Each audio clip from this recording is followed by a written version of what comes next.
Disclaimer, the comments made in this video are intended for entertainment purposes only and are not intended to offend anyone. In this episode, we're covering self-declared tough guys who decide to test the wrong opponents. What they expect is intimidation. What they get instead is discipline, training, and consequences. So let's start with a parking lot philosopher, absolutely convinced intimidation is a personality trait and not a pending regret. You need to watch your face. Gotcha. Because guys like me eat bitches like you for lunch. Gotcha. He puffs his chest, drops the classic, "I eat guys like you for lunch" line, like he just unlocked boss level status. Unfortunately for him, the biker skips the speech and goes straight to the technique. One smooth spin later, our cafeteria champion is pinned to a pickup truck, suddenly fasting. Next is a gym invader, built like a heavyweight headline, strolling in to challenge the smallest guy in the ring, like size alone comes with a trophy. Champ, you need a waiver. You need a waiver. You don't want to need a waiver. The bully has a lot of confidence, but after eating a hard punch and realizing his smaller opponent can fight, he begins to doubt himself. The bully now won't move forward like he did before. After a minute in, he cries for a timeout. The person he challenged is actually a professional MMA fighter named Terrence Wrong Turn C-Turn. And the bully? It was discovered after this incident that he recently robbed an elderly Asian man, was released on bond, and marched into this gym. Let's hear the gym's reaction. You come into my gym, you call out the smallest guy in my gym, and now you want to call timeout? And now you want to call timeout? All right, now get out of my gym. Do you reckon he learned his lesson? He talks loud, demands a "wait for me," and swings like frustration is a fighting style. Then a clean shot lands and confidence clocks out early. Suddenly it's timeout season. Plot twist, the small guy owns belts and the loudest man in the room exits quietly. Now we've got a prize fighter talking like courage is measured in how many times you say, "take a swing."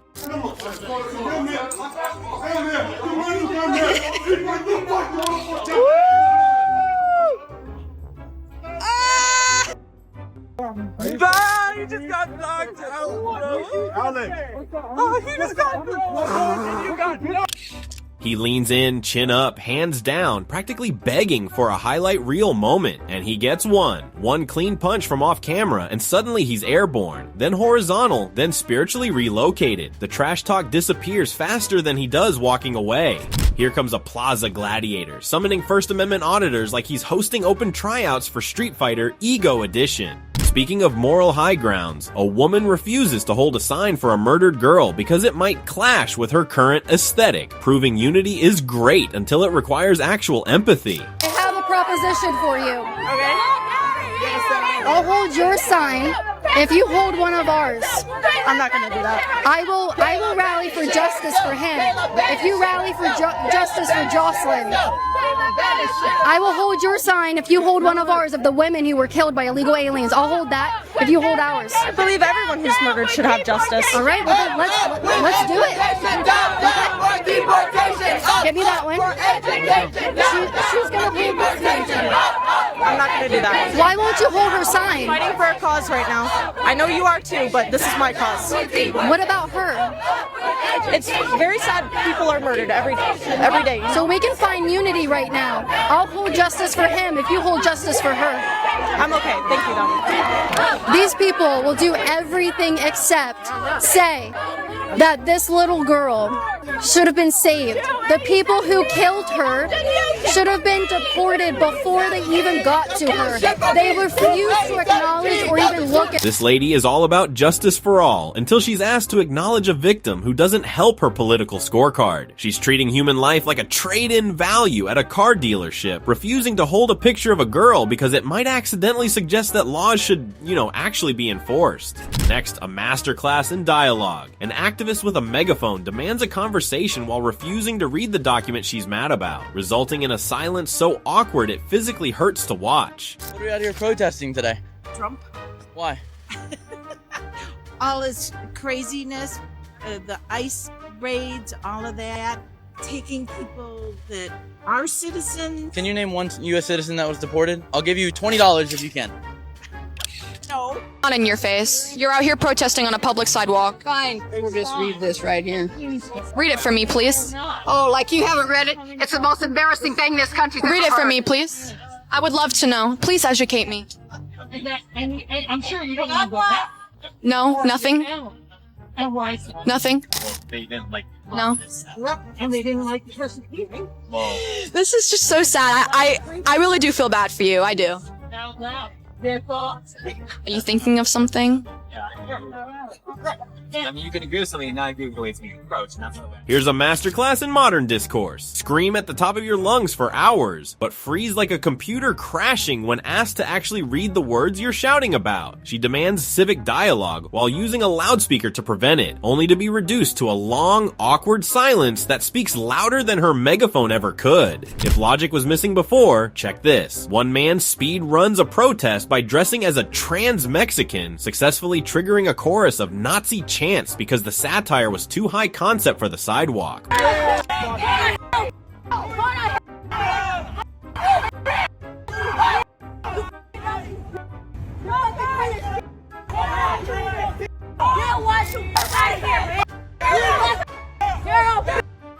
ass male, fragile ego. Racially profiled for being Mexican, and I was born. Watch as one man uses a costume to unleash a torrent of progressive slurs from a crowd that supposedly champions equality. It's a bold experiment in social commentary, proving that if you dress up as the intersectional trifecta, you might just get called a bitch by the very people who promise to protect you. Moving to the next, we've got a doorway defender giving polite warnings while a philosopher parks himself in the frame for clout. Hey, y'all tell him get out the doorway. He do not belong across this doorway. Tell him what the rules and the laws is. Tell him he home invading. Right now y'all witnessing a home invasion. Right now y'all witnessing a home invasion. Could you get out my doorway, please, sir? Yeah. Could you get out my doorway, please, sir? You videotaping this? Could you please get out my doorway, please, sir? Oh my God. He sips his drink, checks his phone, and treats "please move sir" like background noise. Then the homeowner upgrades from manners to momentum. 2 quick shots later, and the hallway gets a new carpet ornament. Privacy respected. Door closed. Conversation over. Up next is a sidewalk menace in a black tee yelling at grandparents.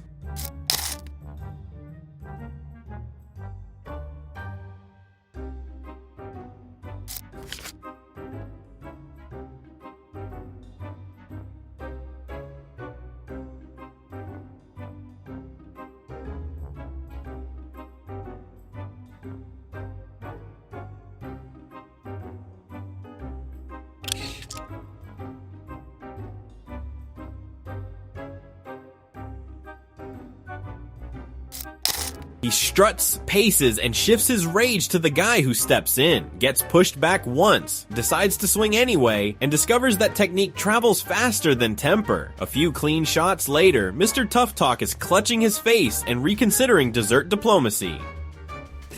Now, a highway hothead who hears one polite honk and decides it's a declaration of war.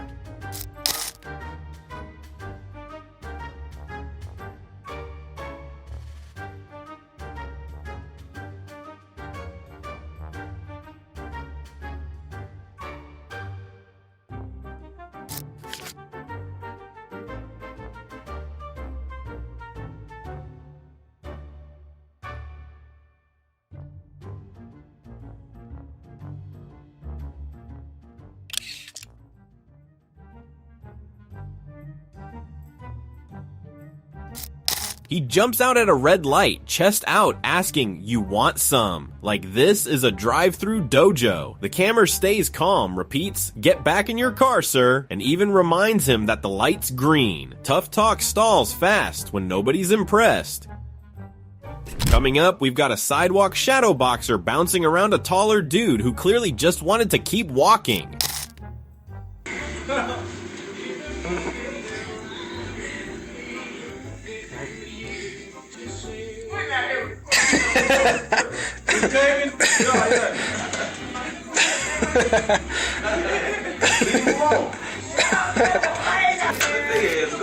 He got rocks in his hand.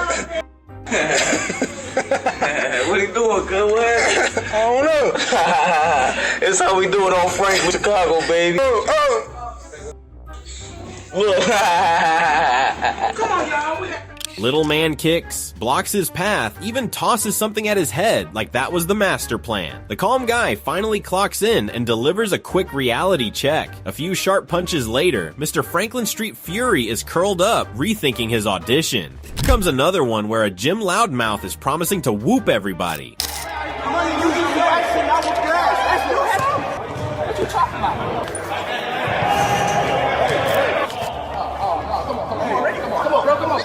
Come on, go. Because he's going to take it right after. Let him go.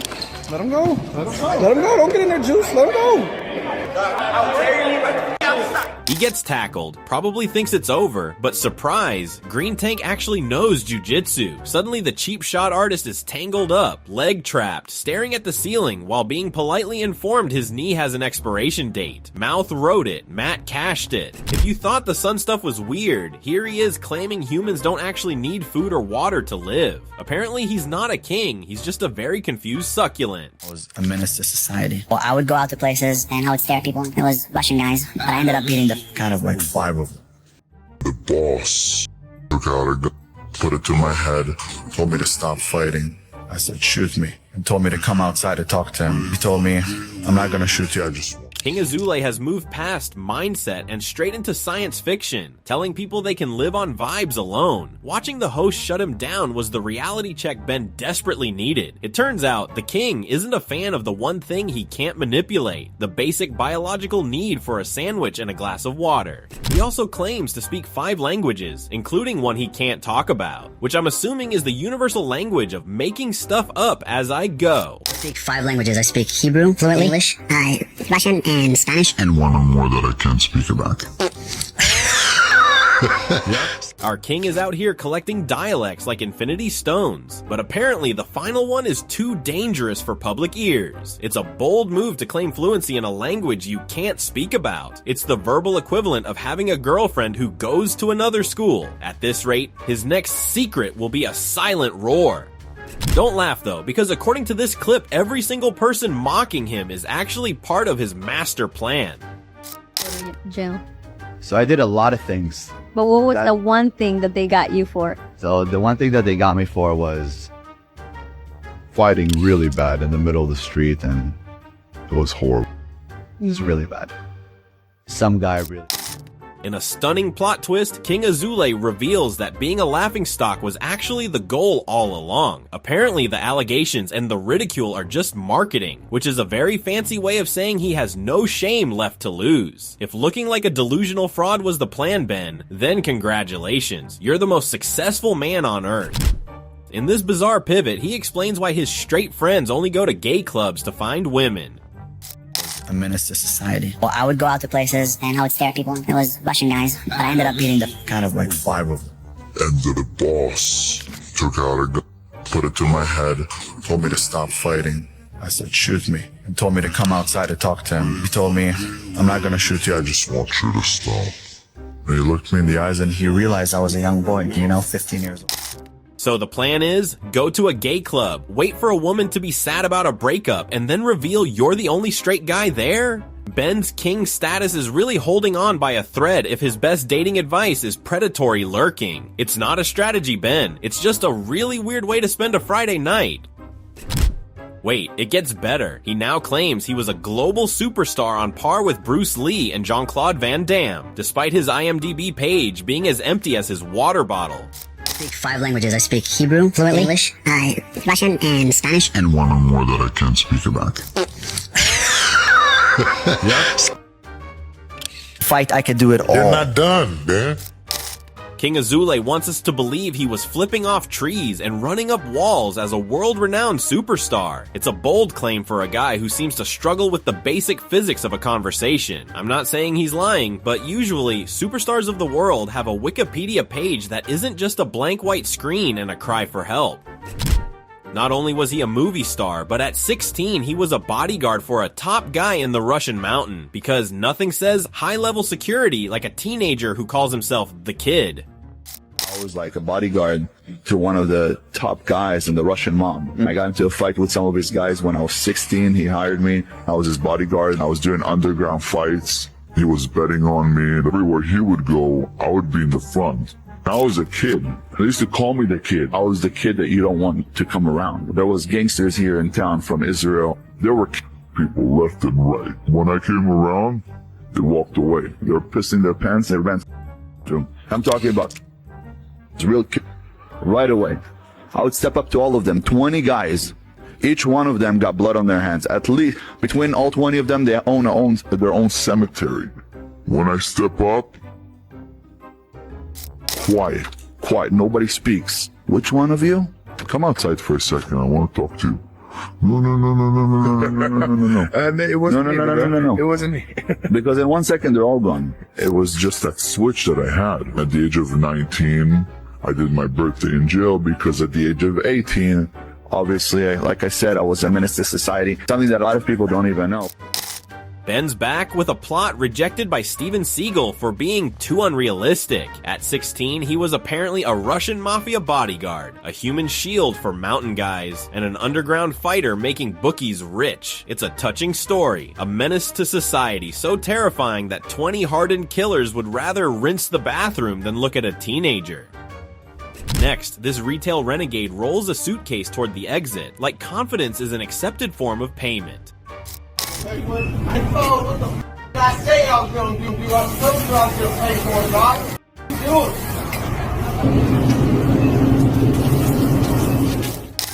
He turns back, gets loud, invades the guard space, and delivers a full volume speech about how he was totally going to pay. Security stays calm, reaches for the spicy reality check, and one quick spray later, the shouting turns into stumbling. Tough talk meets tear gas. Here comes a barroom philosopher in a loosened tie, convinced a shoulder bump is grounds for battle.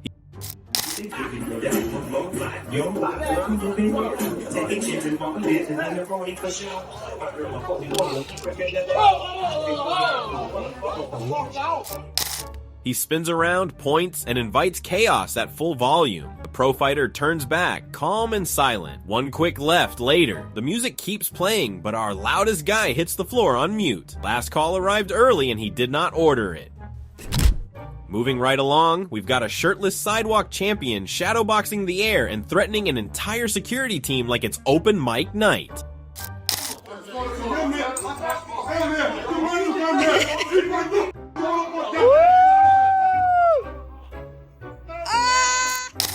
He hops around, yells he'll fight them all, and invites chaos with both hands. One guard finally clocks in, walks down calm and steady, and delivers a single right. The curtain closes instantly. Ego loud, chin quiet, pavement undefeated once again. In this clip, a cobblestone crusader is marching toward a taxi like Liverpool just crowned him street champion.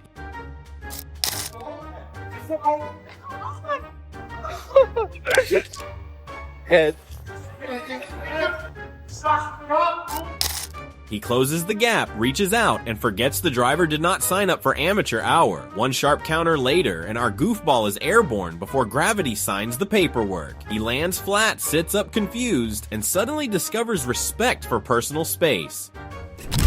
Now for a late-night court classic, this denim jacket daredevil is pacing under the lights, like this automatically unlocks boss-level status. Hey, take your jacket off! Take your jacket off!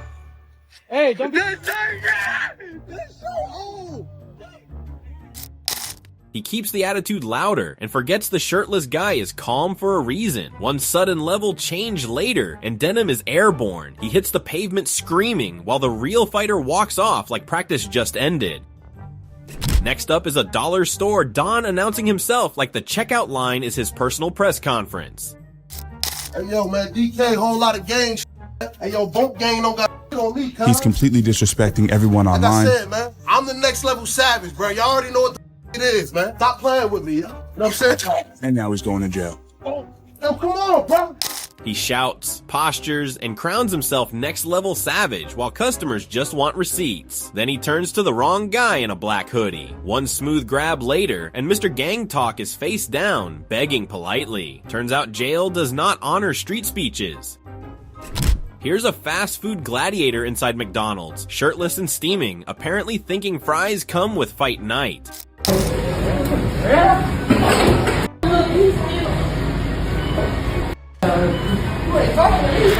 He steps in, puts his hands on the wrong guy, and expects applause. Instead, one clean punch sends him straight to the tile like a dropped combo meal. He ends up seated, blinking, trying to debate from the floor, while his opponent calmly heads for the exit. Which brings us to selective memory. We've reached the I didn't know when my team did it stage of the interview, where history conveniently begins and ends whenever it's most comfortable. Do you believe in mass deportation? No. What about even due process, man? Due process. You can't just pick up somebody off the street because they're a color or they speak a foreign language. That's not right. So, did you support Obama's deportations? I don't know. I mean, I think anybody that deports through due process is doing the right thing. Right. So under Obama and Biden, they both deported more illegals than Donald Trump's first and second administration. Yeah. They built the cages down south, as we both know. According to the ACLU, which is the organization that combats illegal due process and immigration rights, they have come out and said during Obama's first administration, he deported without due process. So my questions I have for people is, how come people weren't up in arms back then, but they are now? Well, I didn't know about it then. This activist is currently experiencing a total system failure when confronted with the fact that Democratic administrations built the cages and deported more people than Trump. Her defense, a solid, I didn't know about it then, proving that her moral compass is calibrated exclusively to whatever the current news cycle tells her to care about. And finally, the ultimate betrayal. A veteran calls a woman a Nazi while claiming he wouldn't fight for her. A bold strategy for someone whose original job description was literally fighting for everyone. As a combat veteran, why are you not protecting my rights to come out here and want to engage with people? Why would you encourage people not to talk to me? I would never fight for you. Really? No, not your Nazi trash. Why? Because you're out here trying to spin a narrative that's just not true. Yeah. And You lied. Know it too. You know. You know it too. Tell me something that's not true. So this guy is kind of like that Eric Rhodes guy that is like, I'm a veteran against Trump. And he comes out here, he's a veteran, he just straight up said, I wouldn't fight for you. I've got a question. That's why we need to be aware of what's going on in our government. We have he is a combat veteran and just said he would not fight for me. Not for you. Why? No. Why? Because you're a Nazi. You're out here trying to cause a narrative that's not true. How am I a Nazi? So I have a question for you. How am I a Nazi? I have a question for you. How am I a Nazi? I have a question for you. You gonna answer? A U.S. combat veteran just called me a Nazi and said he would not fight for me. You're framing a narrative that's not true. Yeah, is that Nazism? You're here framing a nationalist narrative that's not true. Yeah. And you know it. You know it. You're not stupid. That's disgusting of you as a combat veteran to say he would not fight for me. Disgusting? That also means he wouldn't fight for you. You wouldn't fight for tens of millions of people in this country because of their political opinions. That is vulgar. That is vulgar. That is disgusting. What? If they're a Christian nationalist, I will not fight for them, no. Yeah, okay. Well, you're a veteran. Good thing you're not still out there, and please don't re-enlist because you would not be trusted. Witness the ultimate defender of freedom decide that freedom of speech only applies to people who share his specific view of history. He's calling someone a Nazi because he has no argument left, showcasing the incredible cognitive dissonance required to be a self-appointed guardian of democracy while acting like a censor. And that's the pattern. Loud until consequences show up. If you think accountability should never go out of style, hit that like button, subscribe, and let me know in the comments which clip shocked you the most. I'll see you in the next one.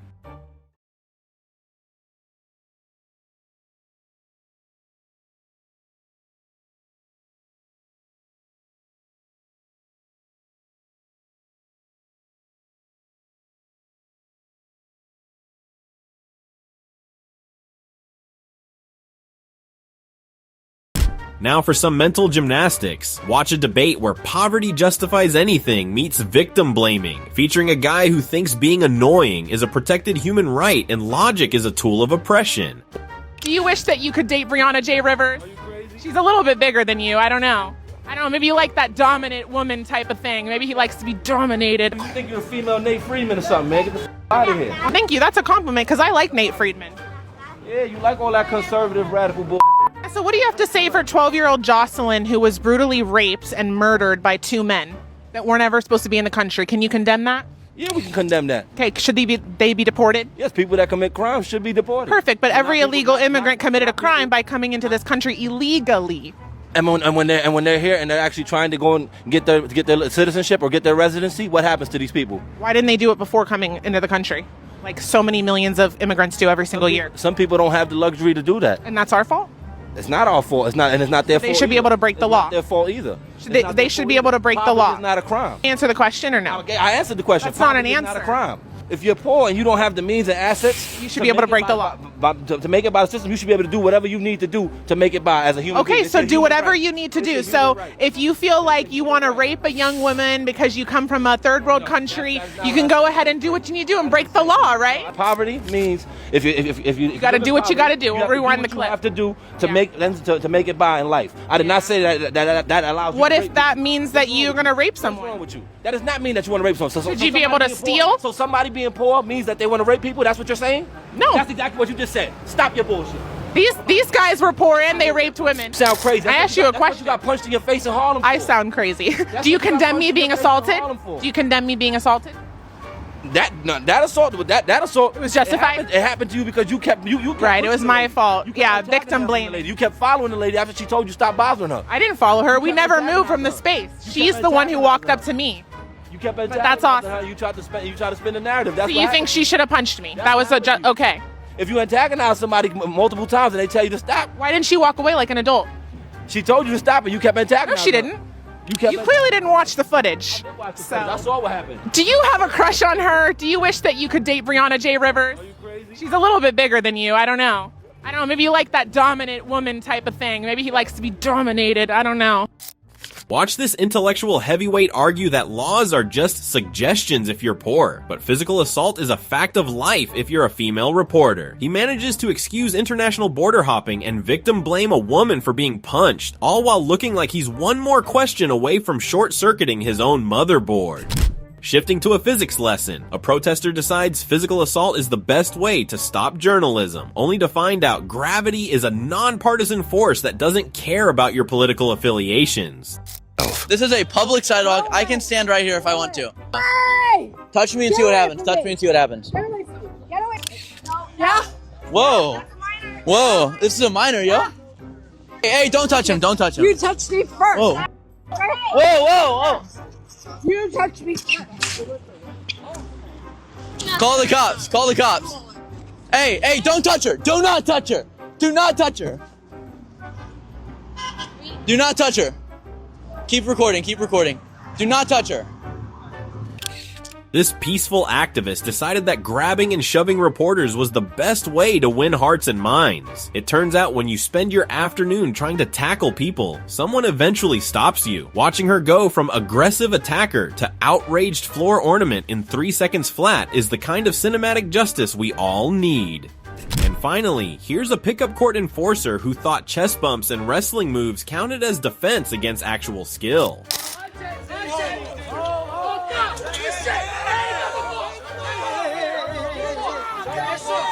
Come on. Yes, sir. 1-0. 1-0. You foul. Nothing. Keep on fighting, China. Don't give him shit. Easy. Nothing. And a rebound. Rebound. Keep up. Back. Steal. Take over. Back to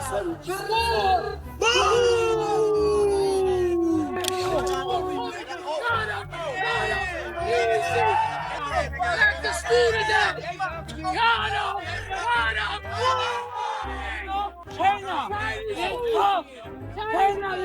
He leans, grabs, tries to bully every possession, even stares into the camera like he already won. Meanwhile, Jack just keeps cooking. Steal, step back. Deep three, another bucket. By the end, the big man is silent, hands on hips, watching the scoreboard explain everything.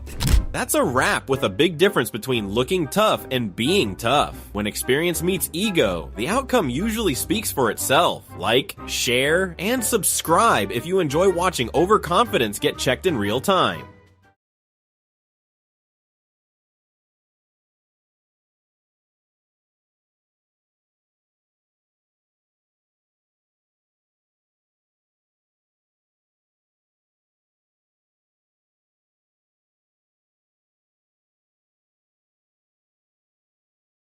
In this next clip, we've got a weigh-in warrior flexing, pointing, and mean mugging like the fight was already won.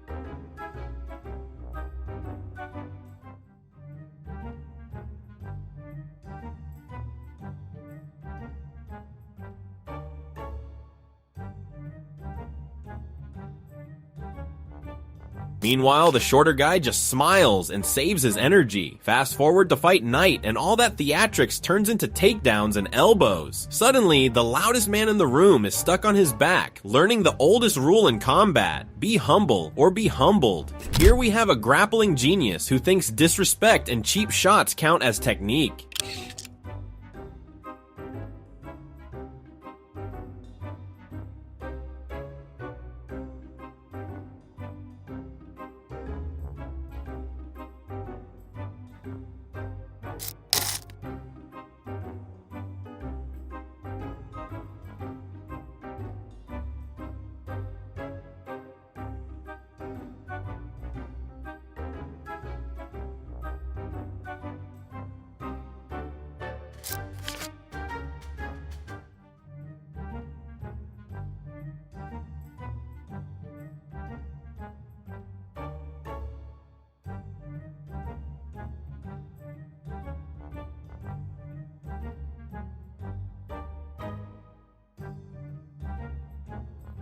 He shoves, kicks, and even argues with the ref, like that is part of the game plan. Meanwhile, Nicholas stays quiet, downloads the data, then lifts him clean off the mat. Seconds later, Blue Shirt is tapping like he remembered this is a tournament, not a tantrum. Now, this sidewalk superhero is marching into traffic to square up with motorcycles at a red light.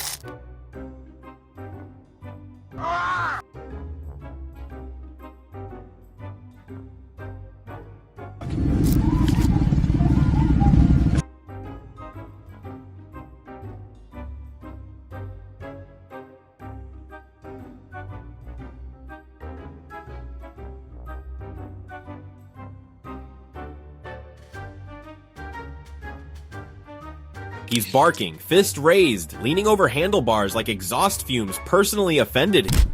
Next, we have King Azule, a man who claims to have an old soul, which is usually code for I've been making up stories since the Bronze Age. I love the name, the King. You know what? I feel like it fits me. I have this like very old soul. And very caring. I have thousands of students all around the world, and the whole. What do you teach to help them? Mindset mainly. And spirituality. I teach them who they are. King Azule has thousands of students, which is impressive considering his primary curriculum seems to be vibes and imaginary titles. He's teaching people who they are, which is a convenient way of saying he has no actual syllabus. It's the ultimate alpha hustle. If you don't know who you are, just pay a guy named Ben to tell you that you're a lion. Moving from the studio to the Serengeti, our king here claims he used to howl at wolves like Mowgli, though he looks more like a guy who gets bullied by a stray house cat. So I would go into the forest and disappear for 2 days at a time. And I wouldn't show up for 2 days, and it was because I was sleeping in the fields. And at night I would howl at, the wolves. It was crazy, but that was me. I was like little Mowgli. So they used to call me Tarzan and Mowgli and all of that. And I was inspired by these movies to be just like them because I felt like we had a lot in common. Wow. Him and Tarzan had a lot in common. Fascinating. I did not pick up on that. I need to watch those films again. I didn't realize Tarzan had, vicious levels of autism. I'm just kidding. I wouldn't do my brothers in the autistic community dirty like that. Wow. I'm seeing it now. Yeah, deleted scene. Tarzan bashes his head against tree until failure. I can't believe this got past me. They actually have so much in common. That's nuts. They've both got... like a Z in their name or whatever. They. They used to call me Tarzan. Who is they? Who does they consist of? Me, myself, and I? Is they in the room with us right now? Or does this guy not sell a course on at this point, How to get epic nicknames tutorial. How to get mauled by wolves speedrun. I wait for the day where all these stories just randomly get proven true, and this guy turns out to just... Ben's out here living his best Disney fantasy, claiming he's basically Mowgli because he took a nap in a field and shouted at some confused wildlife. Most people call that disturbing the peace, but for a king, it's a spiritual awakening. I'm sure the wolves were terrified of the guy in designer joggers screaming into the void at 2 a.m. But don't worry, he's a hardened criminal, or at least he says so in this clip where he claims he went to jail for fighting really bad, which is definitely a legal term used by real tough guys. Go to jail. So I did a lot of things. But what was the one thing that they got you for? So the one thing that they got me for was fighting really bad in the middle of the street, and it was horrible. It was really bad. Some guy really got hurt. 40 guys jumped him, and he didn't care. That's not an alpha mindset, that's just a statistical impossibility unless he's literally John Wick's less talented cousin. When asked for specifics, his story crumbles into, "It was just really bad." It sounds less like a criminal record and more like he watched Fight Club once and made it his entire personality. Switching back to Wes Watson, who finally found a way to prove his alpha status by getting a felony battery charge for attacking a guy at the gym. What's this about? It's an open case, man. Oh, that fight thing? It's an open case. That's crazy. That guy came and assaulted me. Alright. I saw the video, right? Come on, Doug. I was protecting myself. This is gonna be all over YouTube right now. Oh, man. Well, you saw the video, right? That's some bullshit. That motherfucker came in assaulted me, bro. He set up his phone, he points it at me, comes and slaps me in the head, said let's fight, pushes me. I defended myself. He's the one that put out the video? Yeah, he put it, the whole video there, but he filmed it and put out the video. He said he put it out there. Boom. So am I being arrested? You're being detained for now. Let's not put it on camera, because then that was some bullshit. The guy came to the gym to fight me, set his phone up, and then I defended myself. You guys saw the video, right? I saw it. Yeah, some bullshit. The guy came in, set his phone up, attacked me, and I defended myself. Stand right here, bro. Yeah. Different copy. Make sure the detective has that video. Yeah, the video's in my phone. Should we bring my phone? You can. Yeah, you want to bring? Wes spent years yelling at us about discipline and choosing your hard, only to choose the hard of a jail cell because he couldn't handle a gym altercation. It's hard to sell a $5,000 mindset course when your primary problem-solving skill is catching a felony. I guess mental toughness doesn't apply when there's an ego at stake and a gym member nearby. Off with a real hero. A guy thinks insulting a 9/11 widow is a personality trait until her massive son arrives to provide a very physical reality check. Alex, don't worry. My husband died in 9/11. Good for him. Good. Good. Those NYPD were a bunch of sodomizing immigrants with their bully sticks. So yeah, your husband probably should rot in the grave. You call my mama? What? Yeah. Why are you running now? What? You don't like it? Come on! Yeah, that's right. Go home, dude. Don't worry about it. Get it! What?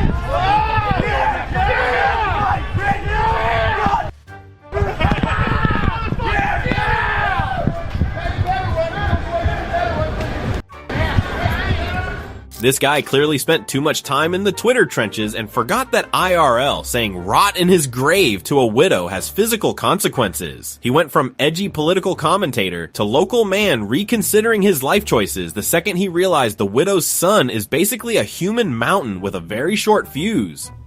If you thought that was peak bravery, a protester plays human shield to stop an old lady from speaking because apparently free speech is a DLC he hasn't unlocked yet. Disgusting. Well, tell me your point of view. So are you from Cork? No, I can't. No, don't. You're only going to misrepresent you, you know? No, these are good people. What's your name? I don't agree. Oh, sorry, I'm not going to comment on that. Why are you interrupting us? Why are you mansplaining to her who she can talk to? Are you her boss? Do you think she should wear a burqa? No, that's...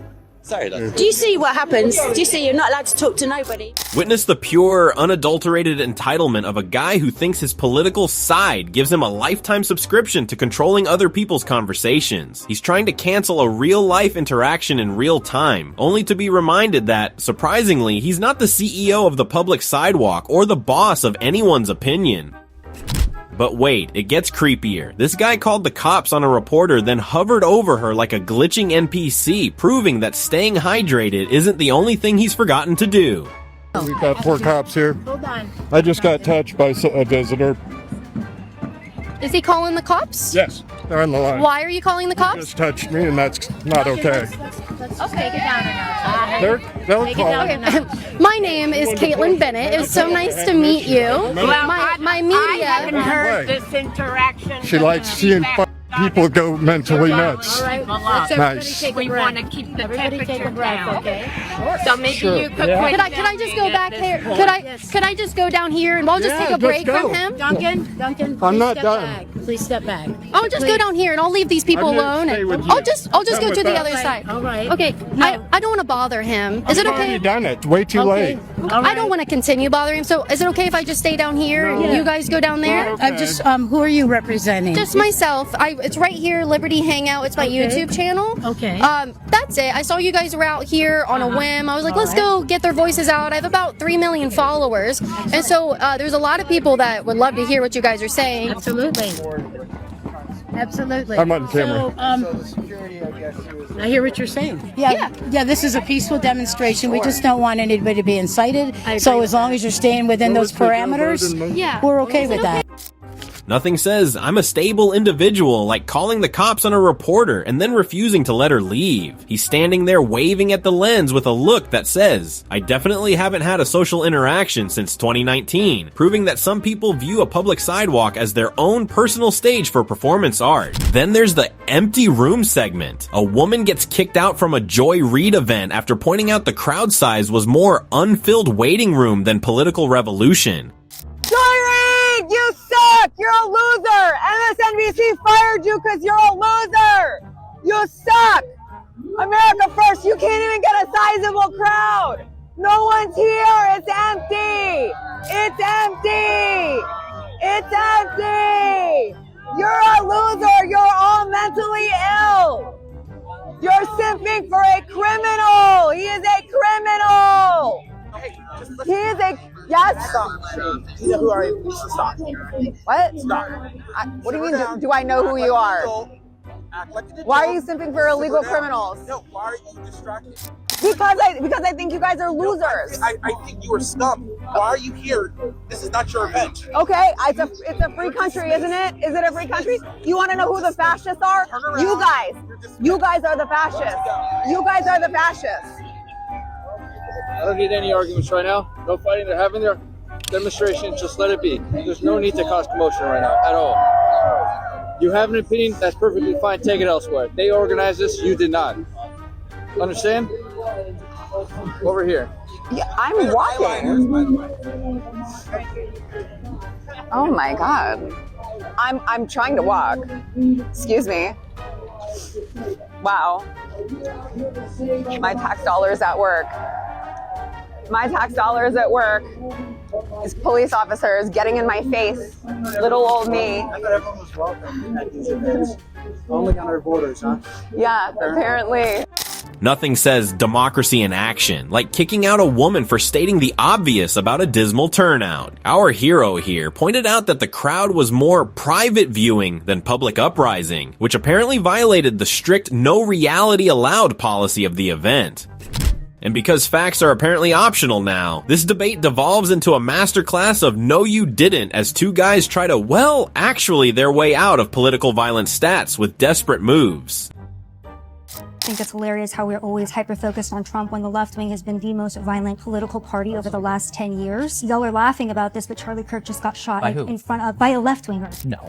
Yes. Well, what was on the bullet as well? It was also fascist, and he also had stuff from Groyper. This guy was dating a trans person. Oh no, you have no proof of that. You don't. You're literally making it up. They did everything they could to make it. all of the evidence. No, they literally just had no proof that he was dating a trans person. Okay, also, it's so crazy. fine. You're right. No, you interrupted me. You interrupted me. I was speaking. No, just go ahead. Okay, so it's ongoing, but that's like insane. You speak a lot, and then you get So mad do at you, Dean. So do you. My point is, we don't exactly have an ideological motive, considering that on the bullet there were multiple things that were written on those. It doesn't really actually. Have you ever heard of anti? Have you ever heard of shutting the fuck up? Yeah, that was really disrespectful. Because- Dean, I thought that you were There's just no productive dialogue to be a had. feminist. These two gentlemen are attempting to perform a triple somersault over their own party's violence record, claiming that the guy who literally shot a conservative was just having a bad day. It's hilarious watching them try to explain away political assassinations with no proof while simultaneously treating a woman's question like it's a physical attack on their character. Coming up, the lady who hates money. A protester is so concerned about US citizens being deported, she'd rather pass up $20 than provide a single name of someone it happened to. What are we out here protesting today? Trump. Why? All his craziness, the ICE raids, all of that, taking people that are citizens. Can you name one US citizen that was deported? I'll give you $20 if you can. No. This activist is so deeply passionate about the plight of deported citizens that she's willing to pass up a free $20 rather than provide a single solitary name of someone it actually happened to. It turns out that her entire moral outrage is fueled by a narrative thinner than the air she's wasting protesting on this sidewalk. Oh, come on, do it, do it! Do it!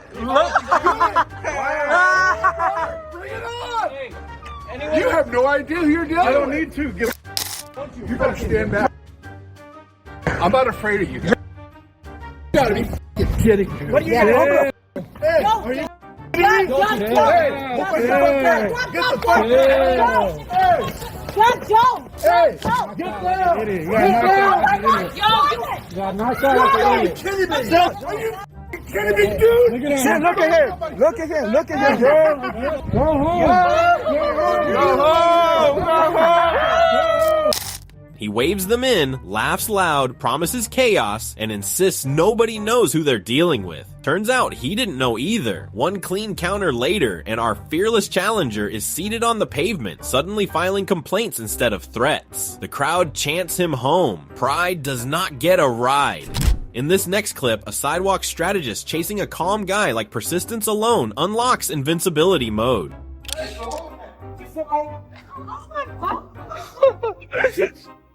Head. Back down. Then, one punch and everything changed. He points, lunges, throws balance out the window, and keeps pressing forward while the other guy just circles and waits. Then comes the single right hook heard round the block. One punch, instant reboot. The unstoppable legend is now napping under a canteen sign. Then we've got a gym floor motivational speaker poking a bald heavyweight. Don't disrespect me like that, bro. Don't disrespect me like that. Weak bitch. What's up? What's up? What's up? What's up? What? Disrespect me. I'll kill you right now, kid. He chirps, struts, yells, "What you gonna do?" and throws a wild swing with zero footwork and maximum confidence. The big man answers with gravity and technique, plants him on the mat, and holds him there like a cautionary tale. Instant karma clocked in for leg day. Up next is a tough guy declaring himself Satan's son, apparently believing mythology adds +10 to intimidation stats. No, you are. Get the out with Satan's son. Satan's son in his son. Get out my face, bro. I'm up. He leans in, talks reckless, and forgets the universal rule of personal space. The guy in white stays calm, gives one warning, then delivers a clean left that ends the sermon mid-sentence. Tough talk evaporates on contact. Turns out Destiny had a pavement appointment. Moving to the next, this late-night wines and spirits warrior paces the sidewalk, bouncing on his toes like shadowboxing counts as credentials. Look, he's scared. Look. Who's scared? Go get around with him. Oh, who's I'm gonna call out white. You look at your eye. I'm violent. He talks big, denies being scared, and launches a wild punch to prove a point. Unfortunately, the guy in black treats it like a practice drill. One slick slip, one sharp counter, and the bravado shuts off instantly. By the aftermath, even his own hype man looks disappointed. Coming up, we've got a nightclub gladiator barking through bar glass like it's bulletproof confidence and not just a window.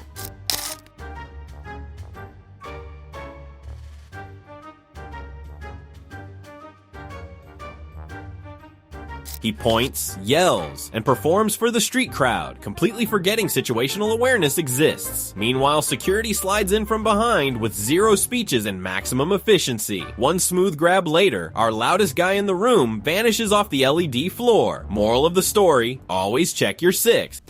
Here's a good one as a street conductor parking himself in front of a double-decker.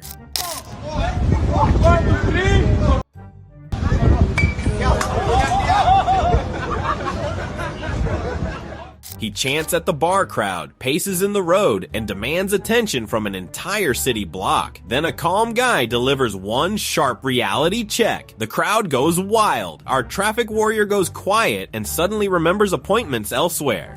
Now we've got a track meet trash talker strolling onto a football field, bags in hand, confidence sky high and common sense nowhere in sight.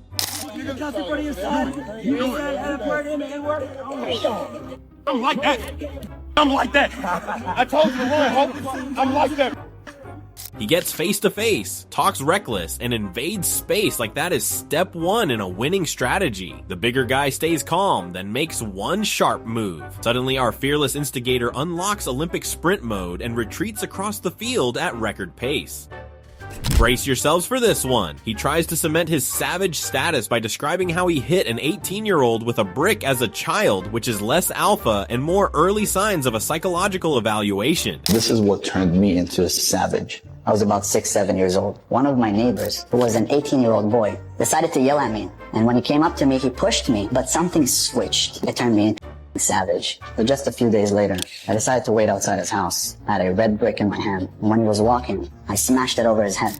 In Ben's head, he's a 6-year-old John Wick. To the rest of us, he's just describing a horrifying lapse in parental supervision. He tells this savage story like it's an achievement, but it sounds more like the imaginary backstory of a villain in a low-budget horror movie. If your claim to fame is bricking an 18-year-old before you could even tie your shoes, maybe King isn't the right title.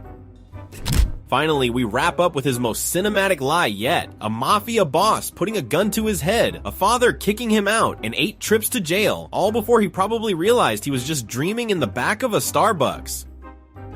I was a menace to society. Well, I would go out to places and I would stare at people. It was Russian guys. And the boss took out a gun, put it to my head, told me to stop fighting.